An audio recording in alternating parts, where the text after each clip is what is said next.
প্রায় 4 বছর পর সিঙ্গুরে পা রাখলেন মমতা বন্দ্যোপাধ্যায়। এদিন ফের সিঙ্গুরের মাটি থেকে তুললেন আমরা ওরার অভিযোগ। সিঙ্গুরে সরকারি প্রকল্পের শিলান্যাস এবং পরিষেবা প্রদান অনুষ্ঠান থেকে কেন্দ্রের বিজেপি সরকারের বিরুদ্ধে সরব হলেন আর্থিক বঞ্চনার অভিযোগ নিয়ে। দিল্লি 1 পয়সাও দেয় না 4 বছর ধরে।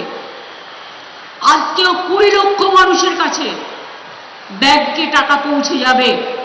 এনডিএ সরকার 2014 থেকে 2023-এর 31 মার্চ পর্যন্ত 30,000 কোটি টাকা দিয়েছে প্রধানমন্ত্রী আবাস যোজনায়। সিঙ্গুরে সরকারি অনুষ্ঠান থেকে এদিন বাংলার বাড়ি প্রকল্পের দ্বিতীয় পর্বের সূচনা করলেন মুখ্যমন্ত্রী। 2022 সালে প্রধানমন্ত্রী আবাস যোজনা প্রকল্পে মোট 28 লক্ষ আবেদনকারীর নাম কেন্দ্রীয় সরকারের কাছে পাঠিয়েছিল রাজ্য সরকার। যদিও সেই তালিকায় দুর্নীতি স্বজন পোষণ নিয়ে নানা অভিযোগ ওঠে। তদন্তে আসে একের পর এক কেন্দ্রীয় কমিটি। পরবর্তীকালে ঝাড়াই বাছাই করে 11 লক্ষ উপভোক্তার নাম চূড়ান্ত করলেও কোনো টাকা আসেনি মোদী সরকারের তরফে।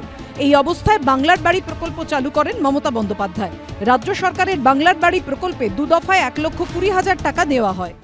বাংলার বাড়ি আগেও আমরা 1 কোটি করে দিয়েছি। কিছুদিন আগে 12 লক্ষ দিয়েছি পরিবারকে। দিল্লি 1 পয়সাও দেয় না 4 বছর ধরে।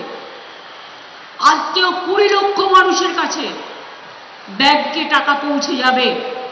তার মানে সংখ্যাটা 32 লক্ষ হয়ে গেল এই 2 মাসের মধ্যে। যারা বাড়ির টাকা ব্যাংকে পেয়ে যাবেন ব্যাংকের থ্রুতে, সঙ্গে সঙ্গে বাড়িতে ইট পুঁততে শুরু করবেন। পশ্চিমবাংলায় যেভাবে বালি চুরি হচ্ছে, যেভাবে সিমেন্ট রডের দাম বেড়েছে, আমরা 1,20,000 টাকা বা 60,000 টাকায় কোনো বাড়ি হয় না। যারা প্রকৃত প্রাপক বিজেপিকে আনুন। প্রধানমন্ত্রী আবাস যোজনার 1,25,000-এর সাথে সাথে একটা আধুনিক অর্থাৎ 2 কামরার বাড়ি, প্রধানমন্ত্রী স্বচ্ছ ভারতের শৌচালয়, প্রধানমন্ত্রীর সূর্য ঘরের প্রতি বাড়ি 80,000 টাকা করে সোলার প্লেট, এপ্রিল মাসে যে সরকার আপনারা আনতে চলেছেন আমরা সেটা দেব। সামনে বিধানসভা ভোট, তার আগে প্রকল্প নিয়ে তুঙ্গের সংঘাত। আশাবুল হোসেন ও শিবাশিস মৌলিকের রিপোর্ট, এবিপি আনন্দ। এবিপি আনন্দ, এগিয়ে থাকে, এগিয়ে রাখে।